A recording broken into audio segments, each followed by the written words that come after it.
Aujourd'hui, le sujet que le Seigneur m'a mis à cœur de partager avec vous tous est un sujet aussi qu'il travaille dans ma vie, c'est de persévérer dans la prière. On a tous le droit d'être découragés à un moment. C'est bon que vous l'entendiez même de la part d'un pasteur.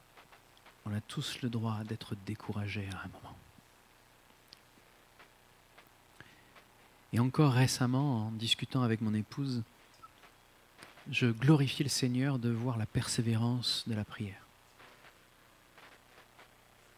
Alors qu'on discutait avec Glenda, elle m'expliquait combien, sans le dire à personne,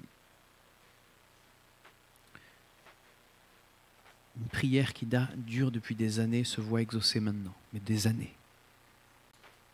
Merci Seigneur pour ça. Persévérer dans la prière, c'est pas évident. Alors, vous allez penser que je saute du coq à l'âne, mais pas du tout. Sur le chemin pour venir au culte avec les enfants dans la voiture, ils parlaient de leur héros préféré. Vous connaissez les Avengers, ces super-héros qui sont censés sauver le monde. Bon, ils cassent tout dans le processus, ça leur vaut des problèmes, mais ils sont censés sauver le monde.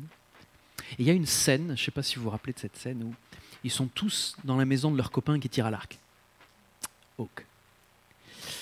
Ils sont tous dans sa maison, et il y a Captain America qui coupe des bûches. Vous vous rappelez de ce passage ? Ça m'a marqué parce que le gars, il fait aucun effort. Il a des bûches, des troncs d'arbres en fait. Et avec sa hache, ram, il se coupe en deux. Presque à la limite, il coupe le tronc qui porte le tronc. Tu vois ? C'est quand il est énervé en plus. Il ne mesure pas sa force. Et j'étais choqué à chaque fois quand je me suis dit, oh, c'est vraiment des super-héros, aucun effort. Parce que vous avez déjà coupé des bûches ? Ça vous est déjà arrivé ? Au moins juste pour le fun avec une hache ? Non, hein ? Eh ben, moi j'ai essayé de couper des bûches. Et je peux vous dire que c'est pas Captain America. Alors une bûche, quand tu te débrouilles bien, hein, tu prends ta hache, il faut qu'elle soit bien stable. Alors tu vas la mettre sur un sol qui ne rebondit pas. Déjà tu ne la mets pas direct sur la terre. Il vaut mieux la mettre sur un gros rocher. Ou alors sur un autre tronc d'arbre mais qui est plus large. Quelque chose qui peut la stabiliser. Et une bûche, si elle est coupée normalement, elle est bien coupée, elle est plate. Donc, quand tu prends ta hache, tu vises au milieu, parce que tu n'as pas envie de couper les côtés, et puis de te rater, et puis ça ne rentre pas dans la cheminée. Donc, tu vas taper une fois, bam ! Et puis après, il faut à la limite, faut tirer la hache parce qu'elle est plantée dedans. Ça, tu ne le vois pas dans le film, parce que ça passe d'un coup. Puis tu vas une deuxième fois. Et là, c'est déjà plus facile, parce qu'il y a une entaille. Et une troisième fois. Et une quatrième fois, et une cinquième fois, et tu essaies de taper encore plus fort, mais tu as l'impression que ça rebondit, tu as l'impression que tu n'y vas pas, et ta bûche, elle n'est pas cassée en fait. Qui c'est qui a essayé de couper les bûches ici ? Voilà, un bûcheron là-bas, est-ce qu'il y en a d'autres ? 2 bûcherons ? Ah, 3 bûcherons, il y en a qui... Ouais. Vous avez fait pareil, ça vous a fait pareil ? Non, t'es trop fort toi. Hein ? Parce qu'il est Captain France.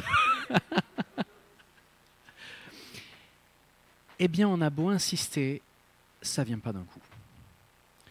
Je vais faire le lien avec la prière de persévérance. Vous allez voir que la bûche, il faut vraiment qu'elle soit bien disposée, et il y a des conditions spéciales pour persévérer. Donc, j'ai un seul verset qui va me permettre que le Seigneur nous donne pour pouvoir voir tous ces éléments dans la prière, et c'est dans Colossiens. Si on regarde le verset Colossiens 4, à partir du verset 2 à 4, enfin j'ai un seul passage, un seul verset mais un seul passage.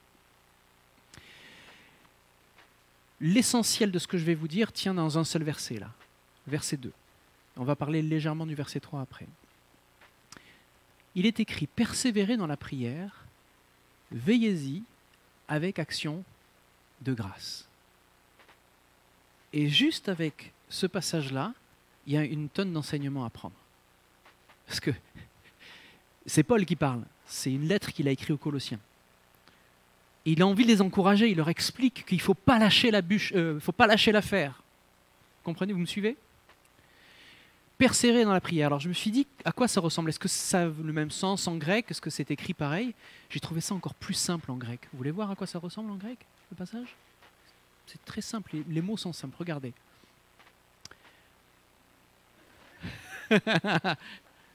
J'ai menti. Non, en fait. Te proseuché, ça c'est la prière. Proskartereité. Vous savez, c'est des mots simples. Hein. La prière. Proskartereité, avec persévérance. Grégoguntes, alors ça, quand on finit par guntes, c'est un gérondif, donc c'est en faisant quelque chose, donc en veillant. N-O-T, c'est en cela. N-Eucharistia, ça vous appelle Eucharistie. Ça veut dire quoi? Eucharistie, c'est une action de grâce. C'est remercier le Seigneur. Donc avec action de remerciement. C'est très simple.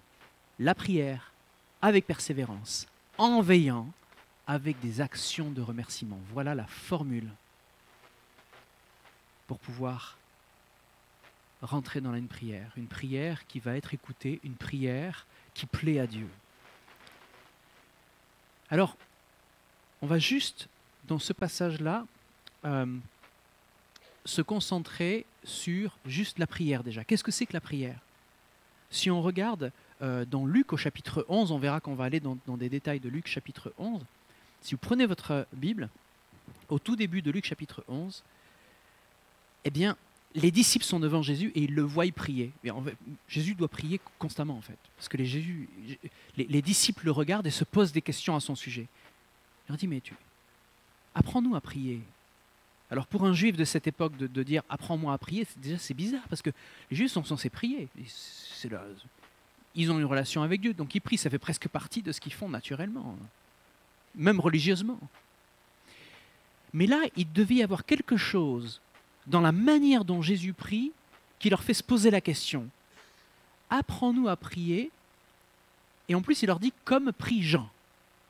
Apprends-nous à prier comme prie Jean. Vous savez qui c'est Jean? Vous savez qui c'est? C'est pas le disciple, hein? C'est le cousin, hein? C'est le cousin de Jésus, Jean le Baptiste. Seigneur, apprends-nous à prier comme Jean l'a appris à ses disciples. Donc Jean enseignait, mais les disciples de Jésus leur disent, comme Jean l'a fait, parce qu'il passait beaucoup de temps avec eux, est-ce que toi tu peux nous dire comment tu pries? Donc Jésus avait quelque chose de particulier que les disciples devaient et voulaient apprendre. Et là, la première chose que Jésus leur dit, c'est quoi la prière? Ce n'est pas un acte religieux, c'est réellement une relation. La première chose que Jésus leur dit, quand vous priez, il leur dit, dites-moi le premier mot, Père. Père. Juste ça, ça change le jeu totalement. Ça change tout. Quand vous priez, dites Père. Là déjà, on a compris, il y a toute une vision qui change. C'est pas juste Yahweh, et Adonai, Elohim, tous les noms de Dieu, si seulement ils ont le droit de prononcer le nom de Dieu. C'est même pas ça. Il commence en disant Père, ta relation, elle est là en fait. La prière, elle commence par ça. Elle commence par ça. Et ça va définir tout le reste de ce que tu vas dire. Parce que quand tu t'approches de ton Père, tu lui demandes plein de choses. Tu sais qu'il a la sagesse que tu n'as pas. Tu sais qu'il a la voiture que tu n'as pas. Tu sais qu'il a l'argent de poche que tu n'as pas. Tu sais qu'il a tout ça. Donc quand tu t'approches de Dieu, tu l'appelles Père. Je plaisante, mais pas tant que ça. C'est-à-dire que si tu parles au Créateur en l'appelant Père, tu sais que c'est celui dont tu dépends et qui peut répondre à tous tes besoins et qui te connaît comme s'il t'avait fait, parce que c'est lui qui t'a fait. C'est lui qui t'a fait. Dieu vous connaît mieux que moi je connais mon fils. Dieu connaît Tobias mieux que moi je le connais. Et si seulement je demande à Dieu de me donner les yeux qu'il a pour le voir, je pourrais vraiment aider Tobias. Si je le regarde juste avec mes yeux, j'aurais du mal. Donc même ma relation avec mon propre fils démarre par Père. Voyez? Il ne s'agit pas juste d'être papa. Tout le monde peut dire Père. Si vous n'avez pas eu de Père sur terre, c'est vrai que c'est difficile de démarrer cette prière comme ça. Si vous n'avez pas eu des parents en plus aimants qui n'ont pas abusé, c'est difficile de démarrer une prière en disant Père. Mais je prie dès aujourd'hui, pour chacun d'entre vous, une restauration de la relation avec le vrai Père. Amen. Ça commence par ça. Ensuite, il leur dit que tu sois reconnu pour Dieu. Alors, on a l'habitude d'entendre, vous savez, en Matthieu 6, le Notre Père tout complet. Là, on a l'impression qu'il est tronqué. Je vais le lire en entier, vous allez voir. On a l'impression qu'il manque des choses, mais l'essentiel est là. Que tu sois reconnu pour Dieu, c'est que ton nom soit sanctifié en fait, mais c'est trop compliqué sanctifié pour nous. On a du mal à comprendre que ton nom soit sanctifié. Mais si tu dis que tu sois reconnu pour Dieu, déjà tu t'approches du Père en disant Père, et après, la première chose avant que de demander quoi que ce soit, avant de lui demander quoi que ce soit, tu l'honores, tu le mets à sa place, tu reconnais qui il est, que tu sois reconnu pour qui tu es Dieu. La prière commence par la relation avec le Père et la reconnaissance de qui il est. Et de suite après, il est écrit « Donne-nous chaque jour le pain dont nous avons besoin. Pardonne-nous nos péchés, car nous pardonnons nous-mêmes à ceux qui ont des torts envers nous. Et garde-nous de céder à la tentation. » Donc, tout est là, vous voyez, dans cette prière.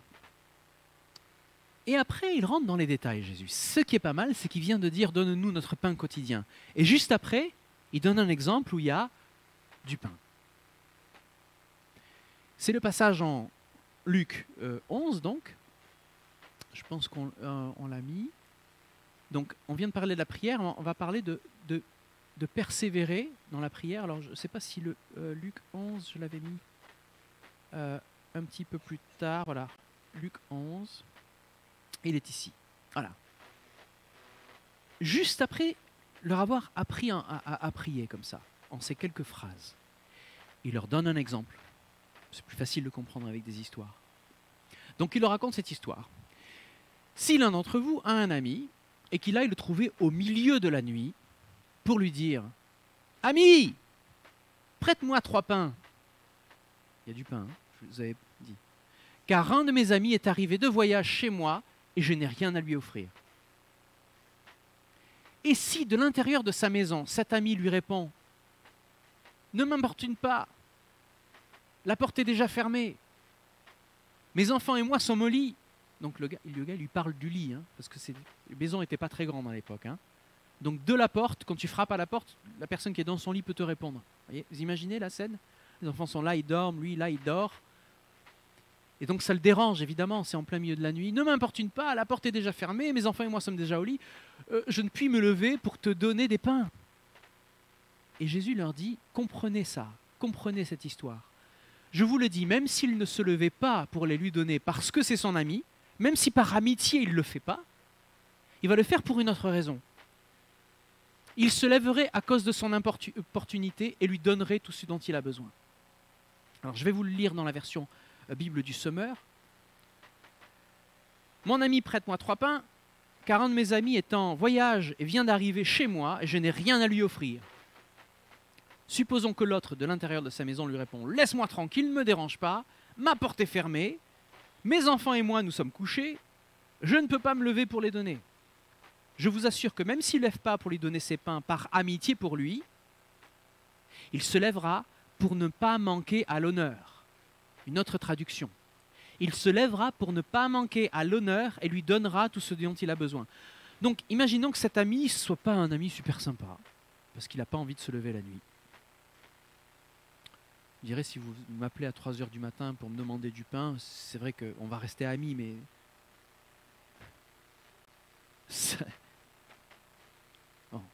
Bon, parce que tu es un ami, tu vas vouloir aider. Mais même, quelle est la motivation pour laquelle je donne le pain à mon ami ici? Est-ce que le pain, il en a besoin pour lui-même? Là, dans cet exemple. Non. Il y a un principe qui est très très important à l'époque du peuple juif, et qui devrait l'être aujourd'hui encore, qu'il est peut-être dans certains villages, dans les endroits où l'ambiance est peut-être meilleure qu'ici. Mais l'hospitalité, le fait de recevoir et d'honorer les invités, c'est quelque chose de primordial. Allez en Afrique, vous verrez que c'est comme ça. Allez en Asie, vous verrez que c'est comme ça. Allez en France, vous resterez devant la porte. Non, hein, pas chez vous, pas chez les chrétiens. on ouvre la porte. Ici, si l'ami ne le fait pas juste parce que c'est un ami, il va le faire parce qu'il sait que celui qui vient l'importuner, déjà ne le fait pas pour lui-même, mais pour l'hospitalité qu'il doit donner. Quand on demande des choses au Père, si on les demande juste pour nous, c'est une chose. Mais si on lui dit, Seigneur, j'ai besoin d'honorer mes obligations, j'ai besoin de répondre aux besoins qui est devant moi, est-ce que vous pensez que le Seigneur va vous empêcher de faire cela? Quand Paul, le seul moment où il parle d'argent, en Corinthiens 6, je crois, il parle d'argent, il faudra vérifier, mais il est en train de dire aux Corinthiens, il faut faire une collecte pour aider les chrétiens de Jérusalem. Il leur dit, donnez de votre surplus. Il n'a pas dit donnez tout ce que vous avez, déjà il est raisonnable. Il leur dit donnez de ce qui est raisonnable de donner, et sachez que Dieu, alors beaucoup de prédicateurs s'en servent à tort de ce passage, Dieu vous donnera ce qu'il vous faut pour vivre en retour. Donc il y en a beaucoup qui essaient de soutirer de l'argent aux croyants et aux chrétiens en disant, ben voyez, si plus vous donnez, plus vous allez recevoir. C'est totalement faux. C'est pas du tout comme ça que ça marche. Si vous donnez ce que le Seigneur vous demande de donner, vous ne manquerez de rien parce que le Seigneur veille à vos besoins. Et si vous donnez, parce que le Seigneur a demandé que vous donniez, parce qu'il y a un vrai besoin. Vous voyez? Une grande différence. Donc ce qu'il est en train de dire, c'est que le Seigneur va pourvoir quand vous demandez, si ce n'est pas seulement pour vos propres besoins, mais si c'est pour le service du royaume, si c'est pour honorer nos obligations. Alors ça ne veut pas dire que vous ne pouvez rien demander pour vous, mais évidemment. Mais ça nous donne une piste, je vous avais dit, pour que cette bûche, elle finisse par se casser, il y a certaines conditions, il faut taper de la bonne manière. Une des bonnes manières de taper, pour qu'au bout d'un moment ça cède, c'est qu'il faut avoir une bonne motivation dans la prière. Et là, l'exemple qu'il nous a donné, le pain dont il s'agit, c'est pour pouvoir servir notre prochain, pour pouvoir honorer nos obligations. Le Seigneur vous a dit, prenez soin des pauvres. Ah ben Seigneur, je ne peux pas, j'ai rien. Il n'a pas dit, il t'a pas demandé d'être riche. Il a dit, prenez soin de ceux qui ont moins de choses. Est-ce que tu penses que quand tu vas aider quelqu'un qui est dans le besoin, le Seigneur ne va pas t'aider à aider, puisqu'il cherche des gens comme toi? Il cherche des gens qui aiment les plus petits, qui aiment ceux qui ont le plus d'affliction, ceux qui sont dans les passages difficiles ou dans une vie difficile. On a des exemples comme ça. Je vous avais parlé de George Muller, qui a démarré sans aucun centime de sa poche, et le Seigneur lui a dit, il faut que tu ouvres des orphelinats. Il avait à cœur d'ouvrir des orphelinats, c'est en Angleterre. Et il a insisté, George Muller, pour que tout se fasse parler de Dieu par la prière. C'est-à-dire qu'un de ses amis qui était riche, qui a dit, bon allez George, allez, tu peux me dire la vérité, tu as besoin de combien? Et George lui dit, mais si Dieu t'a pas mis à cœur de me donner, je te demande rien. George, je suis riche, je peux te donner ce que tu veux, demande et tu auras. Et George dit, ça doit venir de Dieu. Donc je ne vais pas juste te demander avec l'aide d'un humain. Je veux que ce soit le Seigneur qui pourvoit. Et en fonction de ce qu'il va donner, je vais faire. Vous voyez? C'est pas, ça y est, je vais voir le banquier, c'est une entreprise, etc. George Muller l'a fait comme ça. Il a fait confiance avec ce qu'il avait. Donc, il s'attendait à ce que Dieu pourvoie parce que le besoin, c'est Dieu qui lui a montré. Donc si le Seigneur vous dit prenez soin des plus petits, il va donner. Il faut préparer des choses en étant raisonnable. On ne va pas vider tout le budget de l'Église pour tout donner aux pauvres parce qu'après tu ne pourras plus aider personne. D'accord? Par contre, il faut prier pour avoir le bon budget et la bonne cible. Et le Seigneur va continuer de donner. On s'en est rendu compte à EBE. Vous le saurez quand vous allez venir le 20 mars pour l'Assemblée Générale, vous allez voir l'état du budget. Vous allez voir que ce que le Seigneur nous a dit de placer, il a fait grandir certains comptes, il en a amenuit certains. Parce que on soumet tout aux besoins qu'il nous met devant les yeux. Et donc on a un compte spécifique pour pouvoir aider les plus petits, et ce compte n'a cessé de grandir, parce que c'est la volonté de Dieu. Et vous le verrez, moi je trouve ça spectaculaire de voir que dans les chiffres, on voit la volonté de Dieu aller vers ceux qui ont le plus de besoins. Donc, si on attaque cette bûche, il y a un bon angle. Et l'angle, c'est celui que le Seigneur nous donne, celui du service. Ensuite, dans cette prière de persévérance, il y a un autre élément. Luc, au chapitre 18, nous donne un autre exemple. Encore une autre histoire. Vous êtes prêts?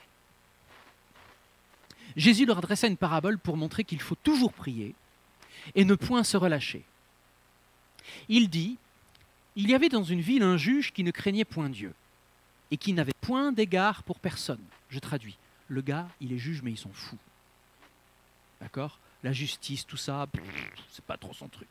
Même s'il est juge. Donc c'est pas un bon juge, on est d'accord? On appelle ça dans la Bible le juge inique. Ça veut dire qu'il pêche, c'est un pécheur. Il a des iniquités. Il y avait dans une ville un juge qui ne craignait point Dieu, donc déjà ça part mal. Il y avait aussi dans cette ville une veuve qui venait lui dire, alors ça je traduis, qui venait lui dire souvent, c'est-à-dire elle venait le voir tout le temps, fais-moi justice, fais-moi justice, fais-moi justice. Fais-moi justice de ma partie adverse. Pendant longtemps, il refusa, donc elle a dû insister. Mais ensuite, il dit en lui-même, quoique je ne craigne point Dieu, et que je n'ai point d'égard pour personne. C'est marrant parce que dans la parabole, il le sait qu'il est mauvais. Néanmoins, parce que cette veuve m'importune, je lui ferai justice, afin qu'elle ne vienne pas sans cesse me rompre la tête. Est-ce que Dieu est comme ça? Non. Vous avez raison de faire comme ça avec la tête. Il n'est pas comme ça. Dieu aime la justice. Il est la justice. Il est celui qui nous justifie. Il est celui qui nous rend juste. Il allait même au-delà de la justice, parce qu'alors qu'on méritait la mort, tous nos fautes, tous nos péchés, il avait prévu depuis toujours de les faire peser sur son propre Fils, qui lui est parfait. Parce que c'était le seul moyen pour que le poids énorme de nos fautes puisse être effacé. C'était le seul moyen pour que la colère de Dieu puisse être apaisée. Donc, Dieu est juste. Et Jésus leur dit, entendez ce que dit le juge, ce juge inique. Et Dieu ne fera-t-il pas justice à ses élus, qui crient à lui jour et nuit, et tardera-t-il à leur égard? Je vous le dis, il leur fera promptement justice, donc plus rapidement que le juge. Mais quand le Fils de l'homme viendra, trouvera-t-il la foi sur la terre? Vous allez dire, qu'est-ce qu'il fait là? Qu'est-ce que ce passage fait là? De trouver la voie sur la terre et le fait que le Seigneur fasse justice. Croyez que le Seigneur est juste. Croyez que quand vous menez un combat qui est juste, mais que le monde est contre vous, croyez que Dieu est avec vous. Alors, vous vous rappelez à l'époque où on a avancé sur les droits de l'homme d'une manière extraordinaire grâce au pasteur Martin Luther King.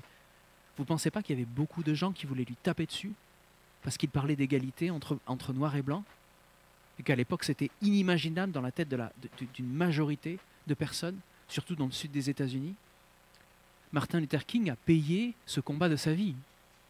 Il est mort, on pourrait le dire en martyr, pour la justice. Il est mort, mais est-ce qu'il a obtenu justice? Le Seigneur a écouté ses prières, il a écouté les prières d'un peuple. Il fallait un leader qui parle contre cette injustice. Mais parce que c'est une justice que Dieu voulait rétablir, on peut aujourd'hui dire que Martin Luther King a gagné une grande victoire. Est-ce que cette victoire est gagnée pour toujours? Non, on continue de se battre contre le racisme. On continue de se battre et de voir énormément d'injustices. Mais malgré tout, la loi, maintenant, légalise cela. Il faudra toujours se battre et c'est un terrain qui mérite qu'on continue de se battre par nos actions, par ce que l'on va dire, etc. Mais vous savez que vous êtes juste. Donc peu importe le nombre de détracteurs et le nombre de pointeurs, de snipers pointés sur vous pendant que vous servez le Seigneur, parce que vous servez la justice, le Seigneur vous fera justice. Vous pouvez persévérer. Vous pouvez persévérer parce qu'il y a des besoins et que le Seigneur va vous donner les moyens de répondre à ces besoins. Vous pouvez persévérer parce qu'il est juste et que tous les combats que vous allez mener en son nom, c'est lui qui les prépare, c'est lui qui vous envoie et c'est lui qui y répond. Vous voyez? On a toutes les raisons de persévérer dans la prière. Alors fermement avec persévérance. Maintenant, on va passer à l'autre mot grec, c'est en veillant. Pourquoi c'est important de veiller? Est-ce que c'est facile de rester réveillé, Tobias, ou je sais pas, Nathan, Noah, Darius? quand on joue aux jeux vidéo ou qu'on regarde des YouTube, est-ce que c'est facile de rester réveillé? D'accord. Est-ce que vous arrivez à rester réveillé pendant que je parle là? Oui? Ça va. Je vois des yeux qui se ferment. Là, ouais. Je vous pose la même question parce que vous endormez aussi. Mais c'est normal, c'est dimanche après-midi, on digère, etc. Il y a des choses qui nous attirent et des choses avec lesquelles on a du mal. Et franchement, la chair n'aime pas ce qui est spirituel. Donc quand il nous dit « en veillant à cela », ça veut dire que c'est un combat de tenir ferme dans la prière. Simplement, physiquement, c'est un combat. Je vous montre un passage. En Marc 14, 37-38. C'est l'heure difficile. Jésus dit « Je vais me faire arrêter, je vais devoir mourir. Tu vas me renier, Pierre. » Qu'est-ce qui se passe ensuite? La prochaine scène du film, c'est... Vous vous rendez compte? Dans le jardin de Gethsémani, alors que notre Seigneur est en train de perler du sang tellement qu'il a peur. Il perle du sang sur son front parce qu'il n'a jamais eu aussi peur de sa vie. Il sait qu'il va monter à la croix. Il sait qu'il va prendre tous les péchés pour que les hommes puissent vivre. Il connaît Ésaïe par cœur. Il sait que c'est lui qui va mourir pour que beaucoup d'hommes soient justifiés, soient rendus justes. Mais malgré tout, il dit que ta volonté soit faite, Père, et non pas la mienne. Parce que la volonté de Jésus, c'était de laisser passer cette coupe, c'était de laisser passer cette épreuve. Mais il n'a pas décidé de faire sa propre volonté, par amour pour nous, par obéissance au Père. Il a dit oui, et il est resté là, et il a prié. Et qui étaient ses amis? Qui étaient les seules personnes avec qui il avait passé 3 ans ou 3 ans et demi, qui le suivaient partout, à qui il confiait les choses, avec qui il vivait? Il y avait Jean, il y avait Pierre. Et il leur dit, restez avec moi. Et il vint vers les disciples qu'il trouva endormis. Vous ne pensez pas que ça a dû le rendre triste? Et il dit à Pierre, Simon, tu dors? Tu n'as pas pu veiller 1 heure. Veillez, priez, afin que vous ne tombiez pas en tentation. L'esprit est bien disposé, mais la chair est faible. La chair est faible, les amis. Priez, Père, croyez, il va pourvoir. Veillez-y, parce que la chair est faible. C'est tellement simple dans la journée de laisser passer le temps et de se retrouver dans une situation où tu dis, ah ben j'ai pas très mal, j'ai fatigué, là j'ai besoin de dormir. Je ne peux pas prier. Ou le matin, oh, on arrête le réveil, on sort du lit, on se dit, oh mince, est-ce que j'ai le temps? Il faut mettre le réveil juste un petit peu avant, en fait. Mais très souvent, c'est, ah, j'ai pas les yeux bien ouverts, je peux pas lire la Bible. Qui s'est donné cette excuse? Ah, j'arrive pas à ouvrir les yeux ce matin, je peux pas lire. Ah tiens, c'est écrit trop petit. Je trouve pas mes lunettes. La chair est faible, en fait. Et si on ne décide pas, si on n'a pas pris une décision de se mettre à genoux et de prier... J'aime bien l'exemple que... Alors, je suis désolé, mais j'aime bien les films. J'aime bien regarder les films, je dis la vérité. Et un acteur que j'aime beaucoup, c'est Denzel Washington. Il se trouve que Denzel est quelqu'un qui prêche énormément. Quand il se déplace, il va expliquer, parle devant des jeunes. Alors, il y a toute cette aura de l'acteur qui a réussi, de l'acteur black en plus américain qui a réussi, donc il va inspirer énormément de personnes. Et il leur dit, alors j'ai bien aimé, je vous le cite parce que les copyrights, les droits lui appartiennent. Il dit, quand vous vous endormez le soir, vos pantoufles, mettez-les bien loin sous le lit, pour que le matin, quand vous alliez les chercher, vous soyez obligé de vous mettre à genoux. Je trouvais ça génial. Tu n'as pas le choix, en fait. Même si tu as du mal à ouvrir les yeux, tu es obligé de... comme ça, tu vas chercher... Vous me voyez? Non, c'est pas... Oui. Tu vas chercher, mais tu es déjà à genoux. Tu es forcé d'être à genoux. La chair est faible. C'est ça que je veux vous dire. La chair est faible. Donc, si on ne travaille pas des techniques, si on ne se prépare pas physiquement, pour certains passages, on va rater le train de la prière. Vous savez qu'il y a un train de la prière. Nous, ici, on veille à EBE à ce que toutes les 4e semaines du mois, en fait, toutes les 3e semaines du mois, puisque ça amène au 4e samedi du mois, on prie toute la semaine. On se trouve un moment le matin, le soir, en fonction de ce qui vous arrange. Même si vous n'avez pas la force de prier, vous pouvez toujours décrocher et écouter les prières des autres et sentir la présence du Seigneur. S'il y a trop de bruit autour de vous, vous dites « je ne me connecte pas ». Si, tu te connectes, tu fermes ton micro, mais tu peux être là. Et ça ne te coûte rien. C'est juste un appel. Et là, tu peux te dire, c'est un moment de prière. Et tu n'es pas seul. Si tu dis, j'ai du mal à prier seul. Ben non, tu as les frères et sœurs pour prier avec toi. Mais on veille à ce que ce train de la prière ne soit pas raté. Parce que chaque wagon, c'est des passagers en plus vers la liberté. Vous comprenez ? Ce train de la prière, même si vous avez du mal physiquement, si vous avez du mal au niveau de la discipline, si vous vous dites, je ne suis pas organisé, c'est pas grave, tu as une famille. Demande-moi de t'appeler à 7 h du matin. Demande. Je peux le faire, hein, je t'appellerai, ça me fera plaisir. Je vais le réveiller. Si tu as du mal, tu peux compter sur les autres ici parce que c'est une famille. Et on est là pour s'aider les uns les autres. Tu n'es pas censé être un guerrier de la prière tout seul. Tu n'es pas censé vaincre les montagnes et abattre des murs tout seul avec ta pioche. Tu as toute une famille avec toi qui est équipée. Je parlais avec un ami qui fait des travaux. Il me dit, mince, j'ai plus de perforeuse. J'ai dit, je peux te prêter la mienne. Et il aura là. Alors qu'il aurait pu ne pas faire ce qu'il voulait faire, mais il l'aura, parce qu'on en a discuté. Donc tu as des besoins, des besoins de prière, des besoins de t'aider spirituellement. Tes frères et sœurs sont là, ils sont là pour répondre aussi à tes besoins. Voyez ? Veillez et priez afin que vous ne tombiez pas en tentation. L'esprit est bien disposé, mais la chair est faible. Et la tentation, c'est d'abandonner. La tentation, c'est de se barrer, en fait, c'est de partir. Et qu'est-ce qu'ont fait les disciples après ? Ils sont partis. Ils sont partis en courant.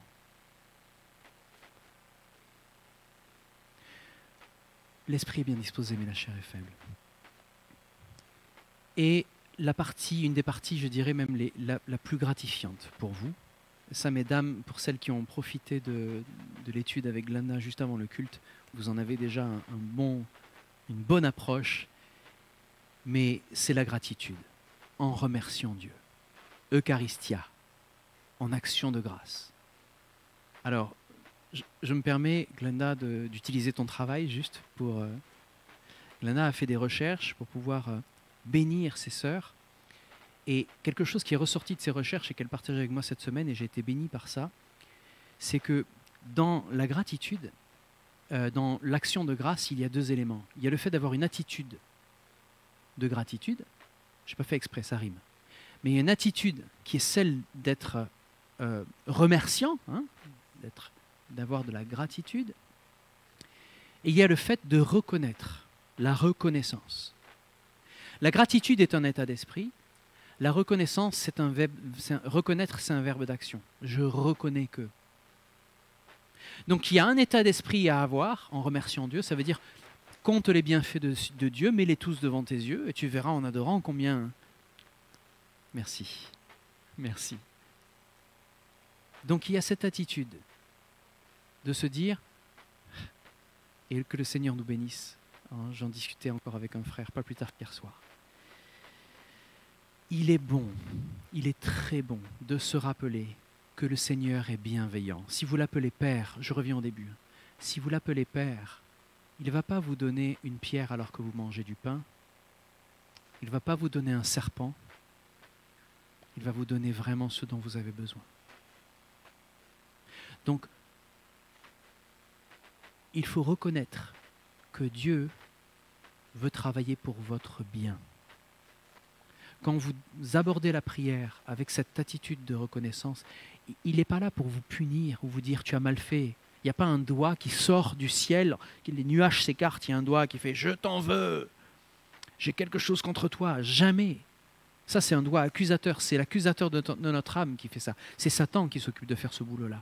Le Seigneur, il a les mains ouvertes. Il s'est déjà sacrifié, il a déjà tout donné. Il n'attend qu'une seule chose, c'est que vous lui fassiez confiance. Ne prêtons pas à Dieu des mauvaises intentions. Ne prêtons pas à Dieu de mauvaises intentions, des intentions malveillantes. Toutes les intentions que Dieu a pour nous, c'est de la bienveillance. Voyez ? Donc dans l'attitude de prière, s'il y a cette attitude de gratitude, tu es bienveillant. nous allons pouvoir nous mettre en action et faire des actions, Eucharistia, des actions de grâce. Cela veut dire que nous avons cette attitude, mais alors que nous passons à l'action, nous avons une bénédiction. Alors que nous faisons une action de grâce pour remercier le Seigneur le voit et il s'en rappelle. Le manifester avec des actions concrètes. Et donc là, je reprends l'exemple que vous avez eu avant le culte pour celles qui ont fait l'étude avec Glenda. Mais si vous vous rappelez des 10 lépreux, combien de lépreux ont reconnu le Seigneur? Un seul. Un seul est venu. Et lui, il a été vraiment béni parce que qu'est-ce qu'il cherchait? Il demandait quoi? Il demandait la guérison. Le Seigneur a dit oui. Tout est oui et amen en Jésus-Christ. Oui, il a dit oui. Et le Seigneur leur a même été bienveillant. Il a dit, allez vous faire voir chez les prêtres, parce que c'est la tradition juive qui fait que quand vous êtes guéri, vous devez faire reconnaître votre guérison par des prêtres pour qu'ils puissent vous réintégrer dans la société. Et donc Jésus leur dit, gentiment, allez vous faire voir chez les prêtres. Allez vous montrer aux prêtres, afin qu'ils voient que votre peau est saine. Et donc les gars, ils courent. Et il y en a un qui se dit, je dois reconnaître, je vais reconnaître le Seigneur. Et il fait demi-tour, cet homme-là, il ne va pas suivre ses amis. Combien est-ce qu'il est béni?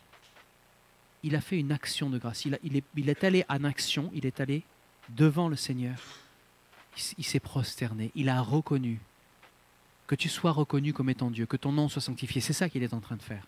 Il a reconnu Dieu. Et le Seigneur lui dit, mais tu es sauvé. Si vous reconnaissez ces choses-là, oui, le salut, le Seigneur vous a béni avant de vous dire tu es sauvé. Il est déjà mort pour vous. Il n'a pas attendu votre avis pour vous sauver. Il n'a pas attendu que vous soyez bien, bon, ou vous acceptiez les choses pour mourir pour vous. Il l'a fait déjà. Il a déjà pourvu ça. Et quand vous allez près de lui, et que vous vous prosternez, c'est-à-dire que vous vous humiliez devant lui et vous le reconnaissez comme étant Dieu, à ce moment-là, à ce moment précis, vous êtes béni. Ce n'est pas quelque chose que vous devez faire, c'est la réponse naturelle à l'amour. Voyez? Et en cela, le Seigneur est il est totalement satisfait parce que vous trouvez votre bonheur en lui. La pire des choses, c'est de ne pas trouver son bonheur en Dieu. Si vous trouvez plus de bonheur ailleurs qu'en Dieu, c'est la chair. Mais quand vous trouvez votre bonheur en Dieu, c'est la vie de l'esprit. Et la vie de l'esprit va régler énormément de choses de la chair, énormément. Et l'amour couvre une multitude de péchés. Donc, persévérons dans la prière. C'est un mystère qui est grand, ce mystère. On a ce dernier verset où Paul dit « Priez pour moi ». Priez parce que je dois annoncer les choses.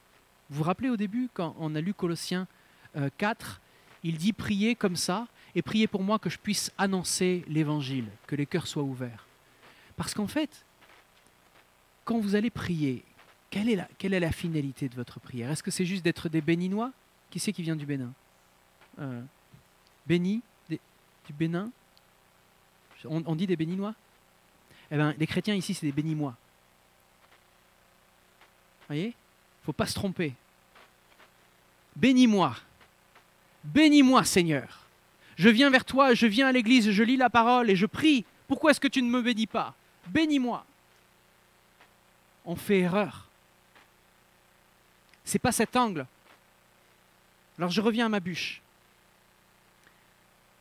Si on tape comme il faut sur cette bûche, si la discipline de notre vie de prière est aiguisée, si on enlève les endroits qui sont émoussés dans notre vie de prière, au fur et à mesure qu'on va demander au Seigneur justice, au fur et à mesure qu'on va demander au Seigneur aide-moi à bénir ceux qui sont autour des autres, autour de moi. Ce n'est pas de bénis-moi.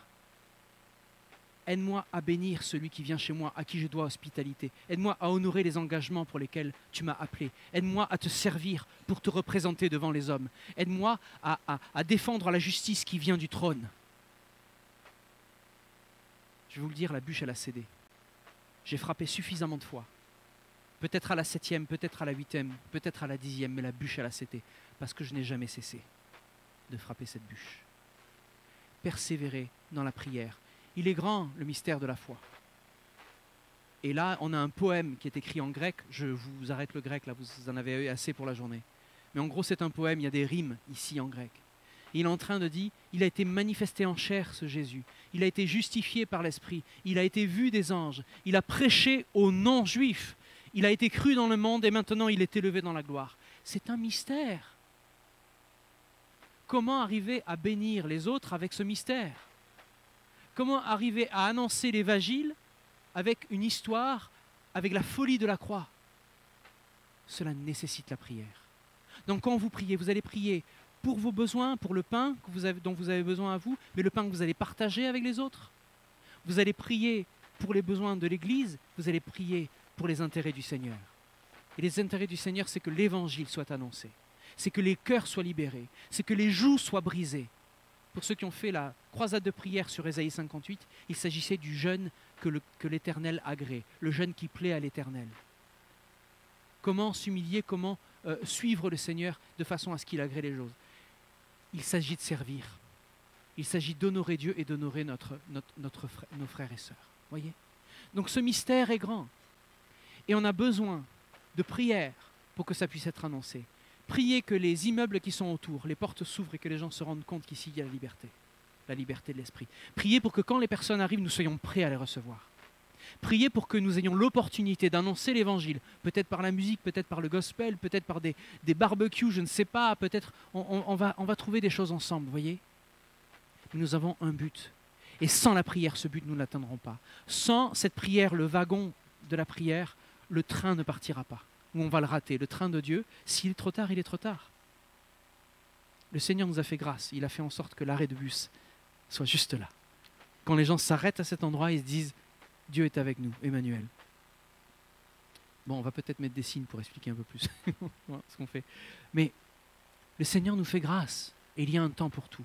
Donc ce temps de prière, persévérons dans la prière. Il y a une manière d'arriver jusqu'au bout. Et vous allez la briser, cette bûche, sans être Captain America.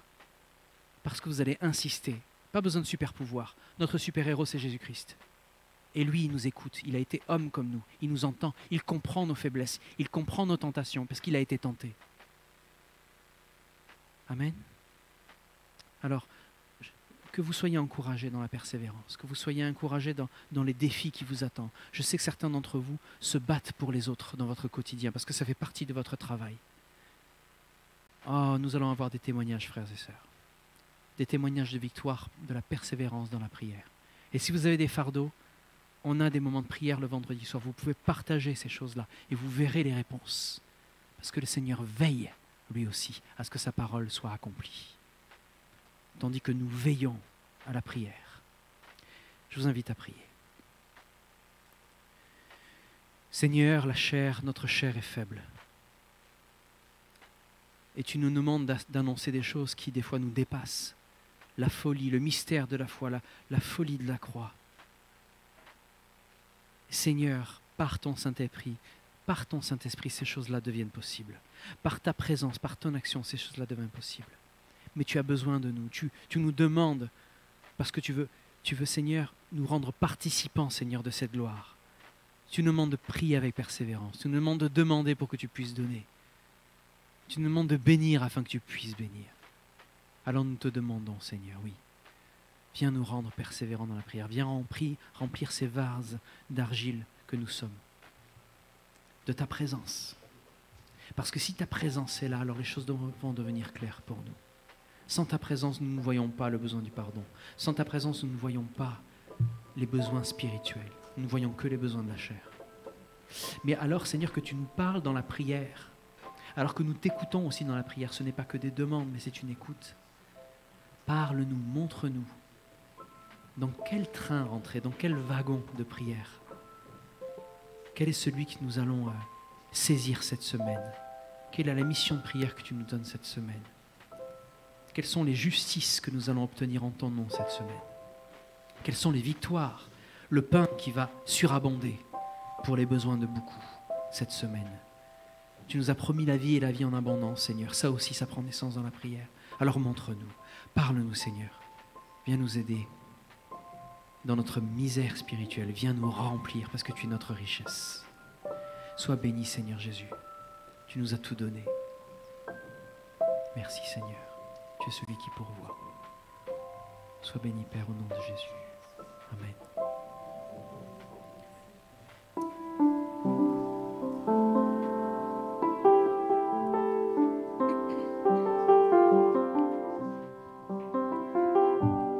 Nous tiendrons établis sur le roc.